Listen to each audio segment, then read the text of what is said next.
Good morning, true crime friends. How you doing? Listen, there is all kinds of breaking news today, and I just want you to know that we here at Gossip Rumor and Innuendo, and by that I mean me, are conducting a complete investigation. Let me break it down for you. But first, you know what you need to do. Please like this video and subscribe to the channel. Oh my God, you guys, we're over 13,000 subscribers at this point. That's crazy. Look, so go on and share this with your friends, and maybe we can fan out and do this investigation. Let's get into it. Number one, Brian Thompson, the United Healthcare CEO, has been gunned down in Manhattan. That happened yesterday morning. And I asked the same question that New Yorkers everywhere have been asking. How does this affect me? Well, will I have to go up Fifth Avenue? Can I take 7th? That nice, it's like a spa type Sephora store on the ground level of the Hilton. Will that be open? Will the hours be abbreviated? Will the hotel still have room service? We have deep concerns, but don't you worry about it. Now, y'all know I'm a Jersey girl, but I spent a lot of time in Manhattan, a whole lot of time. And I just walked past that hotel the other day, and I was like, oh, this seems raggedy. I was not concerned. I had no security concerns. I just feel like that hotel is gonna skosh downhill. Hilton, please don't be mad at me, and please don't revoke my Hilton reward points. But anyway, so this Brian Thompson was in charge of a major healthcare company, and I was like, oh, it's a healthcare company? Did he have a wife and kids and stuff? Because maybe people will care about the wife and kids. Now, listen, the healthcare in the United States is not that great. But there are places in the world where it's better. There are places in the world where it's worse. Okay, we're not here to debate healthcare, but I need to know, was this somebody who was mad that their claim didn't get covered? Like, what happened? Was somebody like, this is not the reimbursement I was hoping for? Where's my money? I need to know. But then also, I have a colleague who was just like, it was the wife. I was like, oh, I hadn't even thought about that. Was it the wife? I'm just asking for myself, and because I'm messy and nosy. Please know that I got one sneaky eyeball on the wife. Y'all know I'm a curtain twitcher. Oh yes, I'll be twitching the curtains. Now, when I'm in Midtown Manhattan, I will be looking around and checking out the situation. This is how the crime went down yesterday. The CEO, Brian Thompson, turns out there's also an actor named Brian Thompson. This was not him. This was the actual guy. This dude is from like Minnesota or something. If you look at his picture, the minute I saw his picture, I was like, oh, he's not from here. He looks super duper Midwestern. Not that there's anything wrong with looking Midwestern, but this dude looked straight out of the Midwest. Anyway, so Mr. Thompson, who's been with United Healthcare for many years, crossed the street from his hotel. Oh, he stayed in a better hotel. Okay. Crossed the street to go to the Hilton where the investor summit was being held, and somebody was lying in wait. The person had on like, it looked like a windbreaker from the pictures. He had a hood on his head, and he had one of those things to like keep the wind out of your face or whatever. All you could see was his eyeballs. And he stood around waiting. Now, according to the first news report I heard, they were like, it was 7:45 and it was 6:45 in the morning. It was the heart of rush hour. That is not the heart of rush hour. Let me clear up a misconception for you. New Yorkers who live in New York and can walk to work, they not up and out that early. Those of us who live in the suburbs, we just like, okay, let me get this last cup of coffee before I got to get on the bus, the train, the whatever. I'm going to get the light rail, however I'm getting to the city, the ferry. That's not the heart of rush hour. That's before rush hour begins. So things are pretty quiet on the street, according to what I have decided based on personal information, right? And so the unaliver sneaks up and sits around and waits, and it's like, not him. Oh, there's the dude. And then pulls out a pew-pew with a silencer on the ends of it and fires at him, shoots him in the back like 3 or 4 times. And then his gun jammed, and he's like, dang it, I hate it when this happens. And he cleared the jam pretty quickly and walked up on him and inserted some more lead. And then he just walked away. He didn't run, he didn't skip, he didn't hop, he didn't hail a taxi cab, nothing. He walked away, and then he got a city bike. You know what a city bike is? We have these bike docking stations, and you could swipe your credit card, and you could get a bike, and then you could ride all around the city. You're not supposed to use them as a tourist. You're supposed to use them for commuting, but people use them in all kinds of crazy ways. I've even seen homeless people with city bikes. I don't understand how that works. Do homeless people have credit cards? Anyway, And so I was like, oh, well, you can just get the number off of his City Bike swipe. Maybe he is like an unaliver on a budget and he got the annual plan. And so then it'll be fairly easy to find him. But then the police pointed out something I had not thought of. You could just yank those City Bikes out of the dock. Should they be telling people that? Because I had no idea. I might just yank myself a City Bike, although not, because, you know, I'm not jail people, y'all. I can't go to jail. The ambiance is terrible. The mattresses are bad. The food, don't even get me started. So anyway, this unfortunate unaliver, something tells me if he's willing to take somebody off this mortal coil, he's not going to be real hung up on whether or not it's ethical and legal to yank a City Bike out of the dock. So he yanks a City Bike out of the dock. He got one of the electric ones. Oh, I want to try those. Do they go faster? Are they dangerous? Do you need a helmet? Anyway, he yanks the City Bike out of the dock and then he jumps on the City Bike and rides into Central Park. And I was like, oh, he was at least smart, because you know what's not in Central Park? Cameras. I mean, certain spots like the zoo and stuff like that. But mostly it's just like a bunch of people with those little hot dog carts with the umbrella and people selling ice cream, although not in the winter. I don't think I've ever been to Central Park in the winter. Anyway, you can get yourself a nice hot dog. And he went into Central Park, where there are many, many places to do good things or terrible things, whatever you choose to do. The unaliver had a backpack, and so maybe there was a change of clothes in the backpack. I'm merely speculating. I do not know. But here's the breaking news that I heard just this morning on another gossip channel.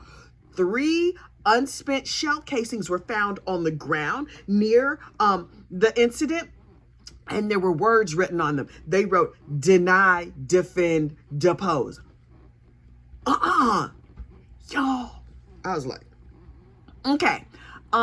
This is somebody who was real mad about their insurance coverage, or so I've decided. Also, Mr. Thompson, not the actor, was being investigated for insider trading. Also, somebody could have been mad at him for a whole bunch of reasons. Also, what is the life insurance situation looking like? Is his wife going to be over there grieving in Tahiti? Because listen, it's terrible to be a widow unless you really didn't like your spouse. I like my spouse, so me personally, I feel like it would be terrible to be a widow. But in this particular case, I don't know if she liked him. I mean, he had like a nice, likable face and stuff, but I think Midwestern face is nice. So who knows? But that heifer going to be grieving in Tahiti. She going to be like, this is terrible. Oh my God. Garçon. Oh, that's French.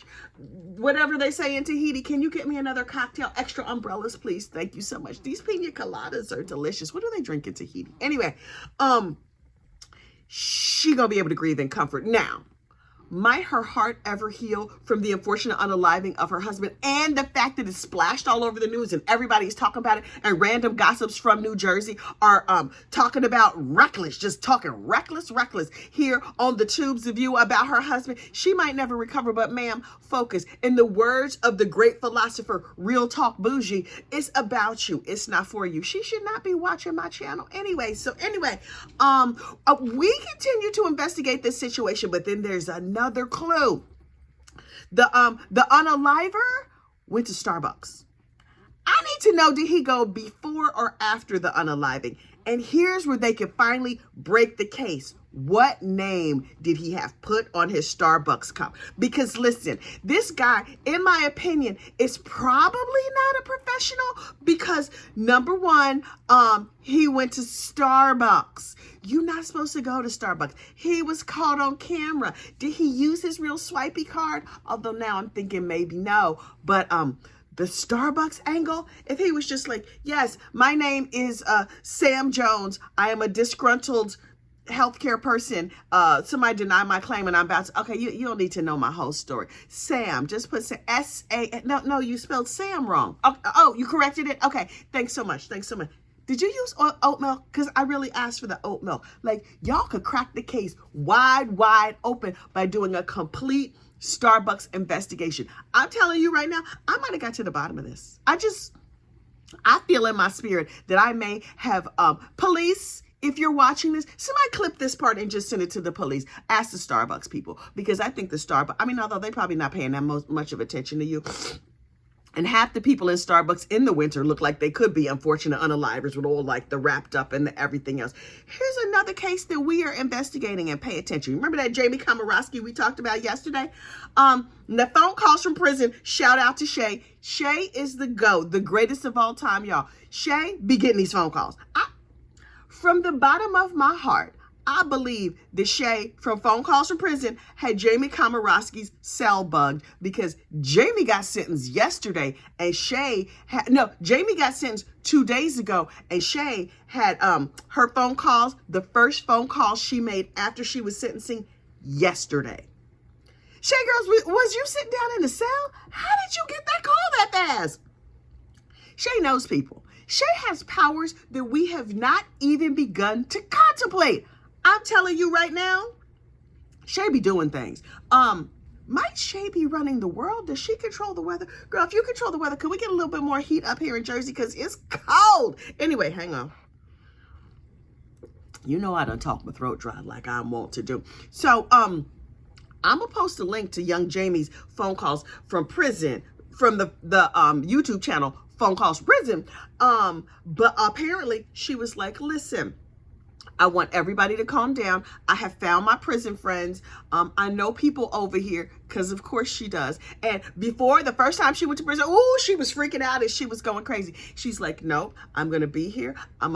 I have ordered up a giant plate of BS. BS got delivered. And am I shocked that I'm going to be here for 25 years? Yes, I am absolutely shocked. I'm summarizing this ain't what she said, but this is the spirit of what she said. She's like, I want you to be happy and go out and live your life, and everything is going to be good. And I know y'all going to keep money on my books. I'm going to have all the zuzus and wham-whams that I can stand. I know I'm going to weigh 575 pounds when I check out of here, but that's okay. I'm going to do great things during the time that I'm here. And to that I say, good. This is what prisoners should be like, in my opinion. Now, am I a Jamie Komoroski fan? No, not at all. And did she do a terrible, terrible thing? Yes, she did. Yes, she did. But she gonna be fine in prison. If she has this level of acceptance, okay, go on and go to prison. And why are we still hearing from you? Although I am nosy. So Shay, please stay in her cell. I think Shay might be her cellie.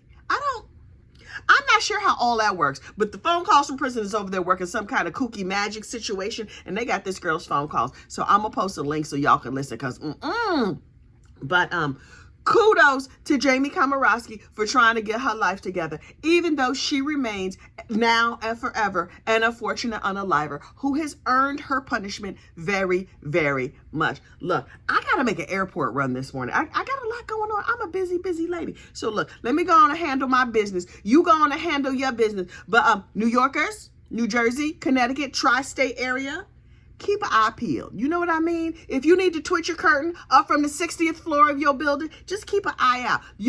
My predictions about the shooter of the United Healthcare CEO never gets caught. That's what I think. If he gets caught, you know I'm going to be over here talking about it. I'm going to have a lot to say. Wait. One last thing. We talked about this in the members only spaces last night. And apparently, when Mr. Thompson was taken to the hospital, they showed up and they did the CPR on him, and they tried to save his life. Only took 2 minutes. 2 minutes for the cops to show up.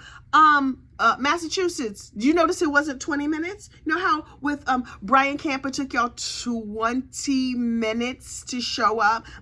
2 minutes. But it's also like a major urban area.